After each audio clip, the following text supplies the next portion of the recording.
Good evening, Greatest Hits Radio. Here's Confession Time. The new podcast arrived on Friday. You can subscribe wherever you get your podcast. And boy, what a wonderful thing it is. And what you don't get a drinks trolley on that. You have to listen live for the drinks trolley. And what are you serving for us today, Sister Susie, producer? Well, I think Matt will like this one. It's a pun-based oatmeal stout called Oaty McOatface. 4.8%. Okay. Yeah. But isn't it, how much?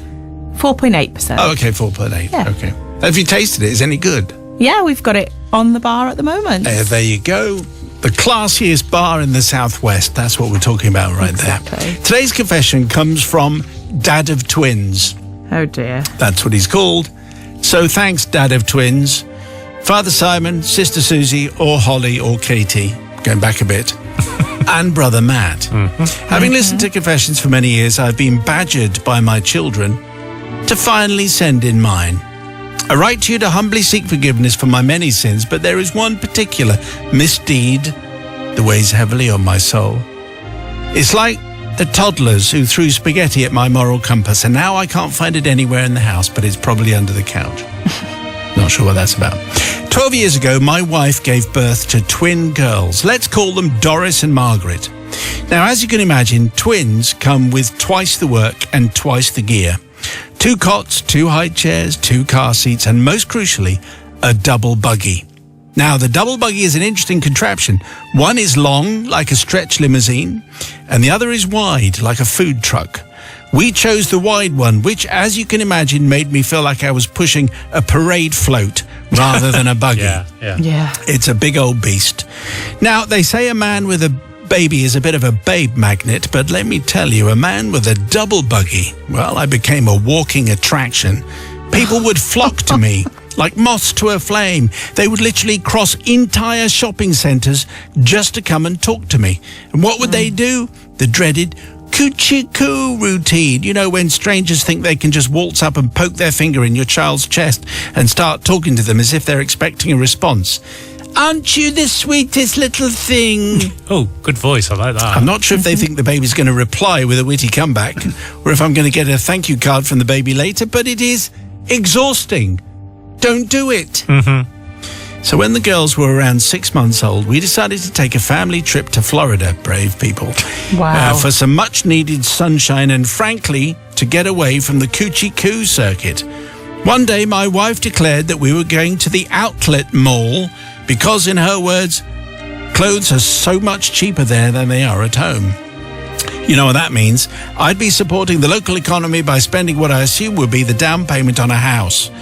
Now, I need to set the scene here. The girls were dressed in matching pink dresses and wrapped in pink blankets with their names embroidered on them. Now, I was just left inside a children's store holding the parade float, the double buggy, like a lonely, confused single father with questionable fashion choices, whilst my wife went off to bankrupt me. We were waiting for the lift with the buggy. That's me and the 2 girls. I should mention the buggy was bright turquoise blue when an elderly lady got in the lift with us. The moment we squeezed ourselves and our buggy into the lift, she started the dreaded Floridian version of the coochie-coo routine. Oh, yeah. Then, after making sure Margaret had received her full quota of "My, isn't she so precious?" comments. Wow. Yeah. She said to me, "Isn't she lovely?" "Yes," I responded, pointing to Doris. "So is the other one." The lady was so focused on Margaret, she hadn't even noticed that the other child was tucked into the bright turquoise blue buggy next to her. She looked down in shock as though she'd just discovered an unknown species of child. "Oh," she said, "twins?" I declared, "No, triplets." She blinked a few times and then stared at me in confusion. "Triplets?" "Yes," I said, "but the double buggy is cheaper, so we leave the other one at home." The poor lady didn't know what to do with that, but as if to make matters worse, she said, "Which one do you leave at home?" Without missing a beat, I said, "Oh, the ugly one." The lift doors opened and I made my exit, leaving the elderly lady to process the fact that she had just encountered a dad who was both a comedian and a potential villain. However, Father Simon, I do seek forgiveness, not from the old lady in the lift. How she failed to spot 2 children and a bright turquoise blue double buggy surprises me even to this day. I don't even seek forgiveness from the man in the lift who came up to me and said, "Double buggy cheaper." I get that. No, I seek forgiveness from my wife. As I mentioned, this was but one transgression over the last 12 years. Sometimes I swapped the ugly one for the naughty one, so I used the line again and again. She is convinced to this day that every unexpected knock at the door is social services coming for us due to my creative parenting choices. So with all humility, I prostrate myself at your feet and beg forgiveness. Yours in penitence, the dad of twins. Well, I can see that in that moment. It's a very funny thing. It is. Yeah. It's not bad, and actually no one was harmed in the making of this confession. But I wonder if Sister Susie is going to be a little bit hard, because that's what her contract requires. Well, the issue I have here with the Dad of Twins is, yes, it was quite funny, and he didn't miss a beat. So yeah, excellent. Very good timing here, and you could have swapped it rather than just saying you leave the naughty one or the ugly one at home. However, the thing is I just think Dad of Twins thinks he's quite funny. He does, and I kind of disliked him from the very beginning when he says he was a babe magnet, and even more so, people used to come across the whole shopping centre to see him in his double buggy. And I just think, well, you shouldn't be paying attention to all these other women. You should be concentrating on your daughters, looking after those. So for the fact that he just thinks he's quite funny and called himself a babe magnet, I'm not going to forgive him. Swanning around Dad of Twins, thinks it's all about him, Brother Matthew. Get it while you can. I'm going to forgive, just because he's having to bring up. Well, they're all both having to bring up these twins, not getting any sleep between them, and people keep coming over and doing the coochie coo thing, don't they? Yes. And what a nightmare that is. People taking an interest. And he's come up with an all right gag, and I'm sure he used it a few times, and that's fair enough. So for all those reasons, I'm going to forgive. There weren't a lot of reasons, though. All just of come up those with a reasons singular that I reason. just said, they're very, very good reasons, and I'm sticking to my reasons. People's verdict, please. 61054. First word is Simon. Is Dad of Twins forgiven? Yes or no? Just before the news, a confession from Dad of Twins, who was getting a little bit fed up of all the comments. So the American woman says, "Oh, twins." He says, "No, triplets. We've left the ugly one at home." Yes. And he exits the lift with gay abandon. Okay, well, the people's verdict is in. Here we go. So Ricky in Macclesfield says, you've got to forgive this one. Firstly, how did she only see one child when there were obviously two in the buggy? And secondly, how did she not get the joke? He's obviously having a joke.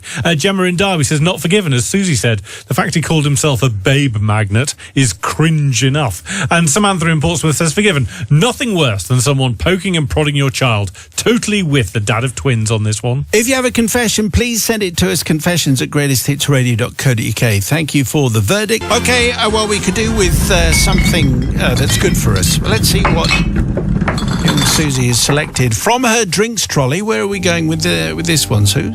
We're heading to Italy, because I feel like we all need to think about a little bit of sunshine, and we're going to have a gin and tonic. Oh, Malfi gin and tonic. Yes.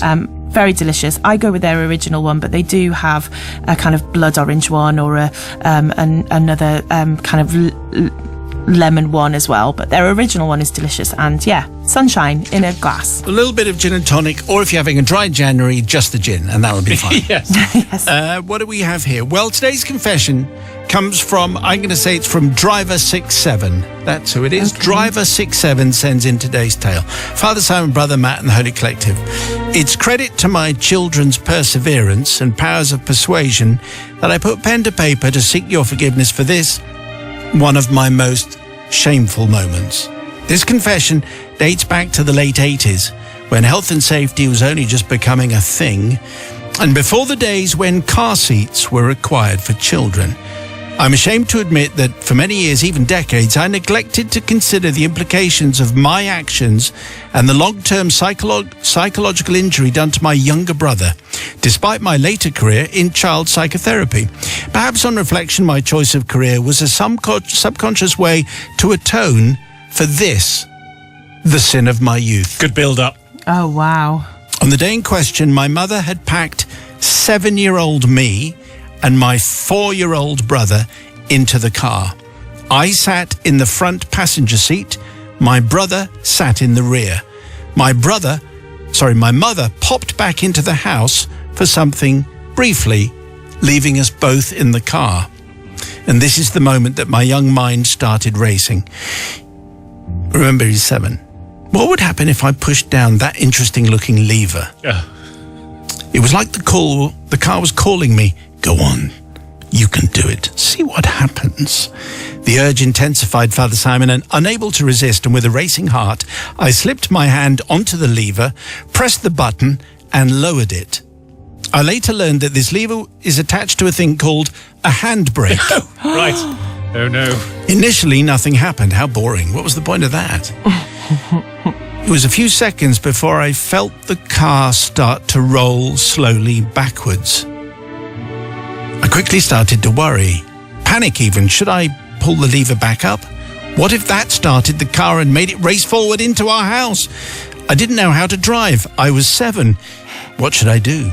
I didn't know. I couldn't decide. As my mind went into overdrive and my fear of touching anything else increased, the car started to pick up speed. You would be forgiven for thinking that the risk was just that the car would roll across the road into a neighbour's driveway. But as our house was at the top of a steep cul-de-sac, the firing line for the ton of metal on wheels with a small child as an unwitting passenger actually included 7 beautifully manicured gardens and at the bottom of the hill a house belonging to a family friend.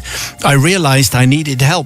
Opening the car door, I jumped out, running towards the house, shouting that my brother had touched something in the car.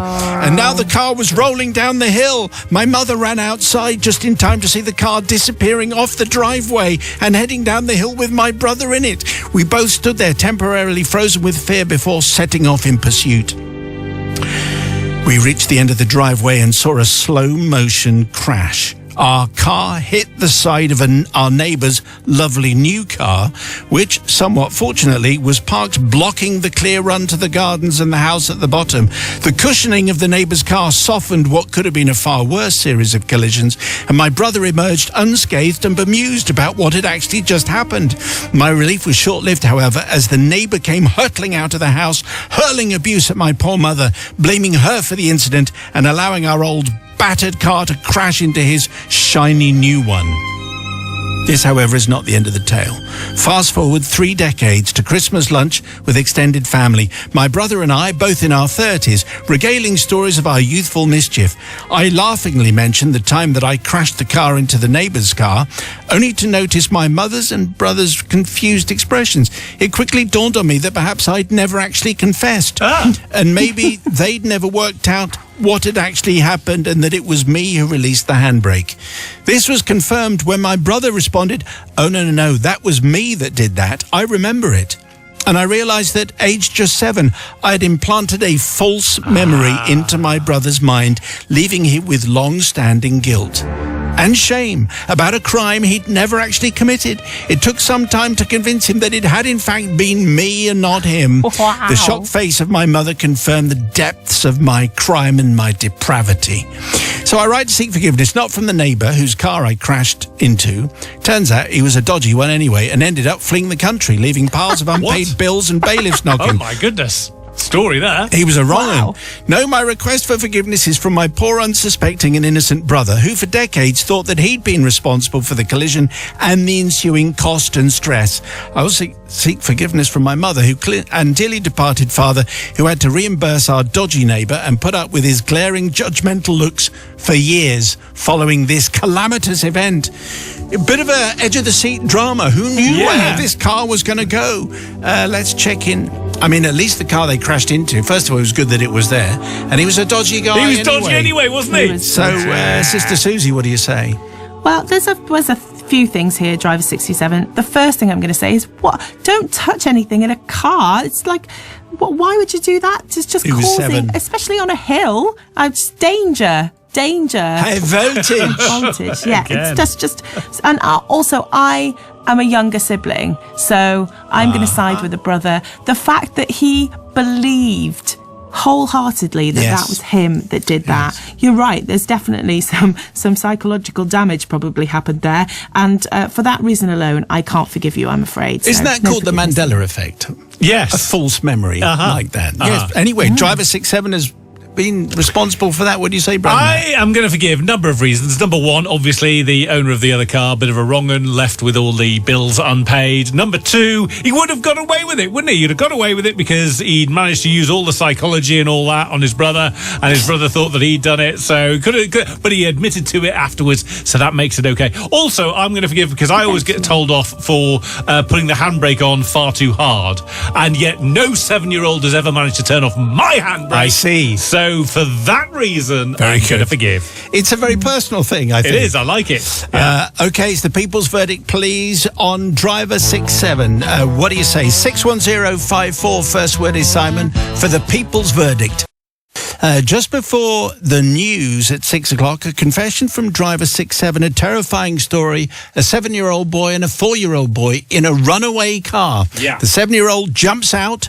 Everything is fine in the end, apart from the fact it biffs into a wrong un's car, but that's fine. That's true. And the 4-year-old is fine, and they all lived happily ever after. But the 4-year-old carried the guilt for decades. People's verdict, here it comes. So Jan Screeton from Cliff near Selby says, I absolutely forgive him. He was 7 and an inquisitive boy, a recipe for disaster. Plus, he'd have been very frightened about the consequences and hence let his little brother take the blame. Actually, in my view, Mum is to blame for leaving the kids in the car. Sorry, Mum. That is true, actually. Well, John in Chipping Norton says, not forgiven. Can't believe it took him this many years to come forward, and his brother genuinely thought it was him to blame. But Kelly in Hampshire says, not forgiven. My brother did a similar thing in the late 50s in our uncle's Land Rover, which started to roll down the hill towards the main road. Wow. Our uncle ran to catch up and managed to pull open the door and jump in to pull on the brake a few yards from the road. Wow, so many stories. Okay, well, maybe there are more confessions to come in this vein. Who knows? Think so. If you have one,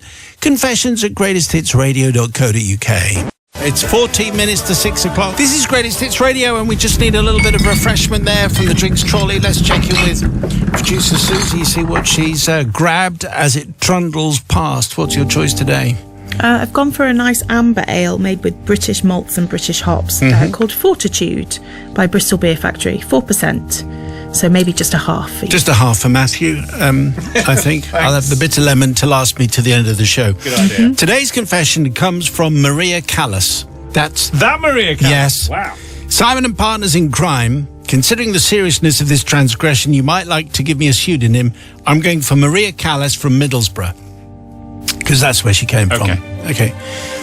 My confession involves a very handsome, very famous ex-footballer. Oh. And my deceit has remained with me all my life. I need to come clean.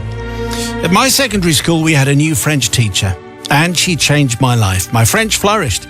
I got an A at O-level. I studied A-level French, and then after a wonderful business studies degree at the University of Teesside, I finally became an opera singer. Wow. I went to the Royal Northern College of Music, did a vocal diploma, and went on to have a wonderful career as a soprano with a big bottom, a voluptuous top, and it led me to sing at international opera houses, including La Scala, Milan, as the principal. Okay. Why are you looking puzzled? The big bottom and I'm just reading what Maria Callas. yeah. These are in the words of Maria Callas. Oh, right. Okay. Okay, these aren't my words, obviously. Right. Well, now, my French teacher changed my life. I found learning Italian was so easy after mastering French, and it was important because I studied with Pavarotti's teacher, and he didn't speak any English at all. So, I want to take you back to an incident that happened when I was a fresh-faced student at the RNCM, the Royal Northern College of Music, for which I urgently need absolution. Well, not that urgent, it has happened a few decades ago. Yeah. It was a particularly fine day in Manchester, -1 and starting to snow.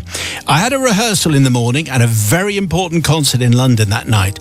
I tore across to Piccadilly train station after the rehearsal. There was pandemonium. The concourse was heaving, full of angry, frustrated people, as all the trains had been cancelled. I was horrified. I had to get to my concert come hell or high water, or frozen water for that matter. Then a notice flashed up. A train, a solitary train, was leaving for London. There was chaos. The whole concourse raced to get on. I was very fit then and sprinted past people, elbowing all and sundry out of the way, no matter how young or old. The second-class carriage was jammed full with queues of people outside the doors trying to push their way on. I sprinted past to first class. The whistle blew. I was desperate. The very last door was full to the brim, but there was no queue and no option. I worked up to full throttle, vaulted on at speed, pushing everyone out of the way. The door slid closed behind me. I could hear swearing all around. My face was pressed up to a beautifully honed, toned and handsome chest. I looked up into the eyes of, and yes, it really was, Eric Cantona. Excellent. He smiled seductively, or so I imagined, and said, "Bonjour." My heart skipped a beat and my French failed me, but thankfully my superb command of English didn't. I said, "Hi," and good work. Yeah. And turned puce. He said, "I am so sorry." I said, "Oh, please don't worry," which was, I know, accidentally in a German accent, but still my French never failed me. The train was so packed there was no choice. I remained welded to him for some time. I could have taken my backpack off, but somehow I didn't think of that. Eventually, people shuffled down the carriages and there was more room. I peeled myself from Eric's chest and we chatted. His English wasn't great, but we managed. He was with his friend, who was an interpreter. Eric spoke to his friend in French, quietly so nobody else could hear, but they were next to me and I could. His conversation with his friend was fascinating. I spent several very lovely hours listening to all the juicy gossip from Manchester United in that wonderful French language. I followed the lot. He discussed members of the team, the manager, the changing room, and all the gossip, changing a few things here and there, and some thoughts about women. And he even discussed me, for which I said 3 Hail Marys and a glory be. I'm a reasonable actress, Father Simon, and feigned complete nonchalance. They clearly thought I wasn't listening and couldn't understand, but oh, I did, and oh, I could. I enjoyed every minute. Eventually, and alas, we reached London. Cantona got off and, gallant as ever, helped me disembark. He was charmant and said in broken English worthy of "Allo, allo," "It was a pleasure to meet you." And he took my hand. Again, I went red, but I had spent the last 5 hours girding my loins, determined to rally my French linguistic brilliance, and I replied, "Mais non, tout le plaisir c'est pour moi." The pleasure was all mine. Oh, very good. In my best French Middlesbrough accent, it was a wow. His jaw dropped and his eyes stared. I couldn't resist. I said, "Merci pour ce merveilleux voyage." Thanks for a fab journey. Now it was his turn to turn puce. I think his response was something like, "Zut alors." Yeah, of course it would. But he did laugh and remained suave and sophisticated throughout with a warm "et au revoir." I smiled, said au revoir, and left walking on air. My performance that night was a great success. It was the end of a perfect day. However, I need absolution for my many sins. To Eric Cantona, who was impeccably behaved, and I deceived him. He probably spent the following days worried about what would appear on the front page of a newspaper, but in mitigation, not a word ever passed my lips about what they had discussed, not even to my family and my friends. So I asked forgiveness on several levels from all of those people, including men and children and women that I mowed down in my desperate dash to the train. Forgiveness from all those people on the train that I selfishly squashed into the internal train doors. Forgiveness for not taking my backpack off. I have self-flagellated over this for years. And finally, and most egregiously, forgiveness for enjoying Eric Cantona's French footballer's chest and then deceiving him in such a duplicitous way. Well, we haven't a celebrity, raunchy celebrity confession, out of which I think everyone is fine. I mean, she was listening to the conversation. She really shouldn't have been. A little bit of deception. Maybe Maria Callas is a spy. Maybe she's working foreign governments. Anyway, let's check in with Sister Susie. What do you make of that? Well, I don't know. I'm feeling rather nice today, Maria, and I think, you know, if you want to have a private conversation, regardless of what language it is, and you don't want other people to hear it, then do not say it in a very, very busy train vestibule. It's just a stupid thing to do to start with, and you know, everyone would have run for that train if it was the only one going to London. And maybe it's just because I've spent lots of time on trains between Bristol and London that I've also been in similar situations, and I'm just going to forgive her. Don't think it was her fault at all. I wonder if it's Eric Cantona's fault, in as much as he assumed that we British cannot understand a word he's saying. Yes. And actually, guess what? With Maria, she was absolutely fluent. What do you say, And Brother you have hit Matthew? upon why I'm going to forgive, because you're right, there is a reputation that the Brits have for not speaking any foreign languages, and obviously a lot of the time that's true. But the fact is that some of us can, and there's a couple of times where I have been able to understand what someone's been saying in Spanish. I remember being next to two cleaners who were discussing how much their son is a disappointment to them, and they had no idea that I could understand every word. So I'm definitely going to forgive. I'm going to forgive Maria Callas and her big bottom and voluptuous top, in her words. Yes. Well done on all of those, so definitely forgiven. Okay, 61054 on the text, please. First word is Simon. Do you forgive Maria Callas? Yes or no? Not getting a chance to get said that very often. 61054, first word is Simon.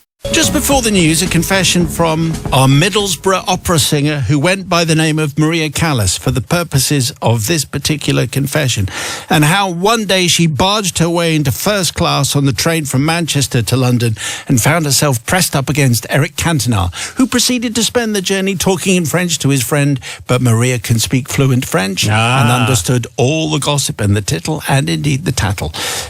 We have the people's verdict. Here we go. And everyone is forgiving tonight. Yes. Gemma in Wakefield, I forgive Maria Callas. Anyone else would have done the same. If there's one train to London, then it's every man for themselves, I'm afraid. Great story. Tom says, you have to forgive. Can't believe he presumed she didn't speak any other languages, silly bloke.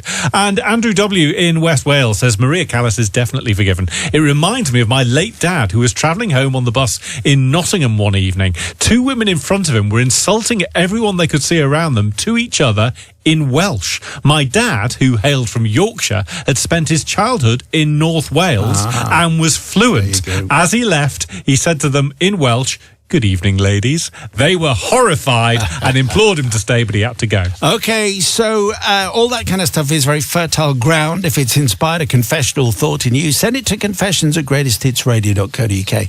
Find out how that works out a little bit later. Anyway, there goes the drinks trolley. What have we grabbed as it's gone past there, Suze?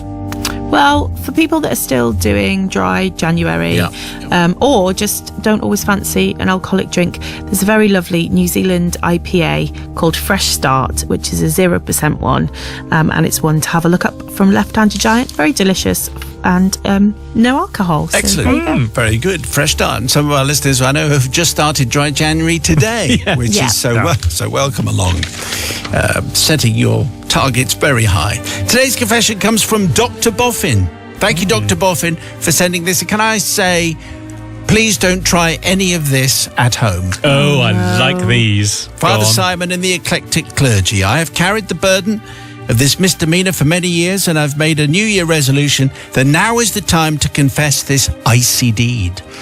We were a bunch of 4 18-year-old sixth formers, fueled by the freedom of being allowed to leave the school grounds at lunchtime and weak to the temptation of the Green Gauge pub just 2 minutes from the school.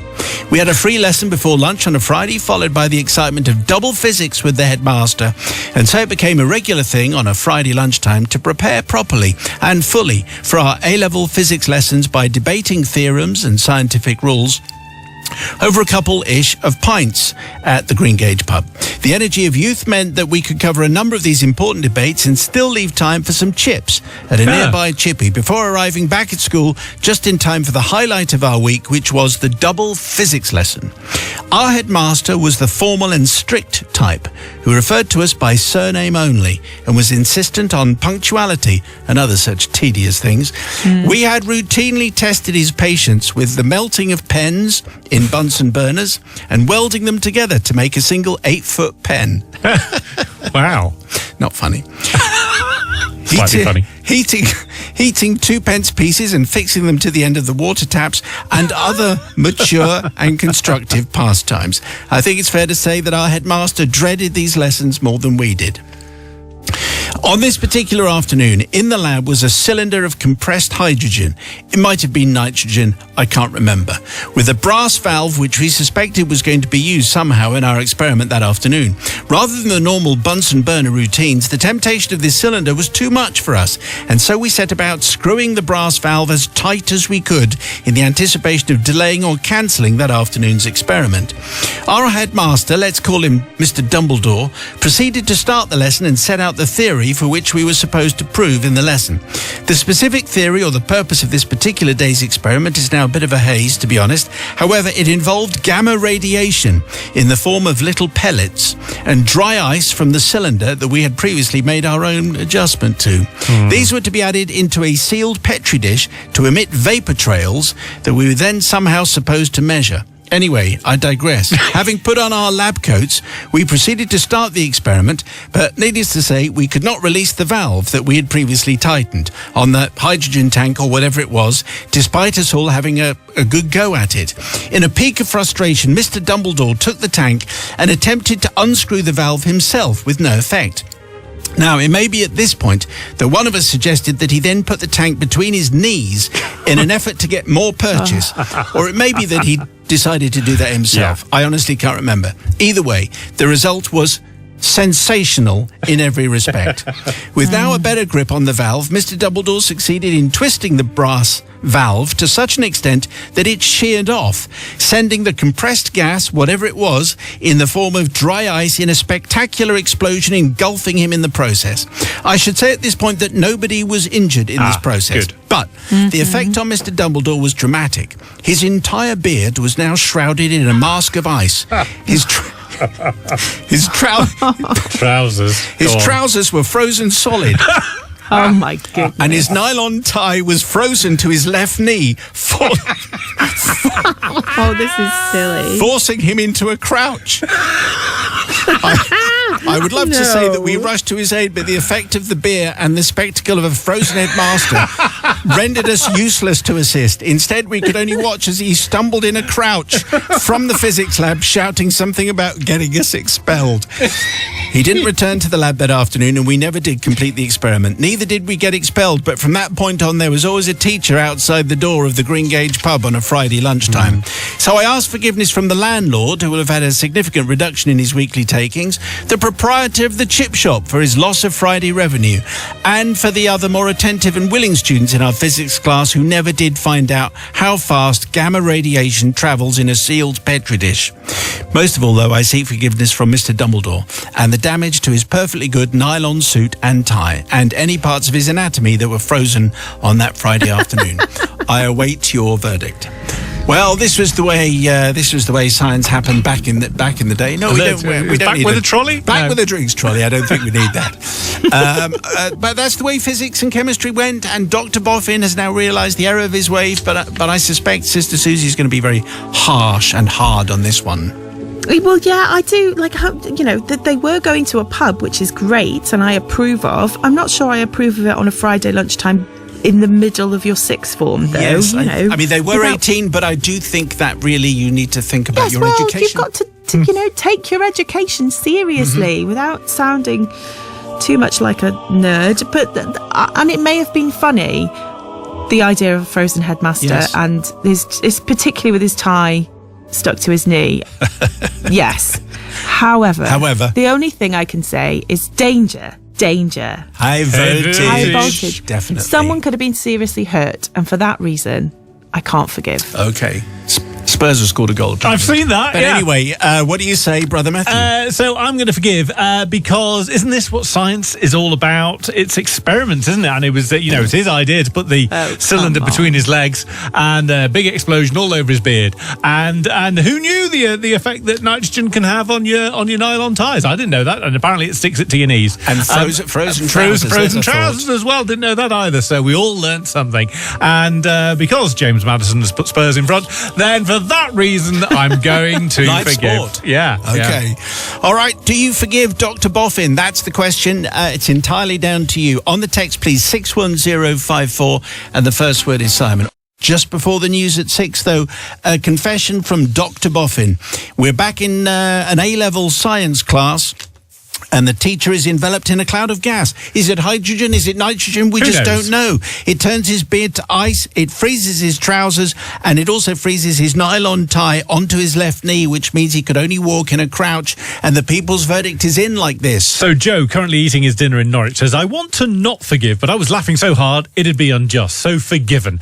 Rich says, not forgiven. Going for a pub lunch in the middle of a school day is just ridiculous. I feel sorry for the headmaster. Those kids sound like a nightmare. But Elaine says forgiven. As someone who taught at a school where the headmaster thought he could teach A-level physics, I totally forgive and can only wish the students had done this at my school. The only thing that surprises me is that the pub wasn't already stuffed full of the teaching staff on a Friday afternoon. Your confession, please send it to confessions@greatesthitsradio.co.uk. If we use it, you get a smart speaker. The brand new Confessions podcast will be with you.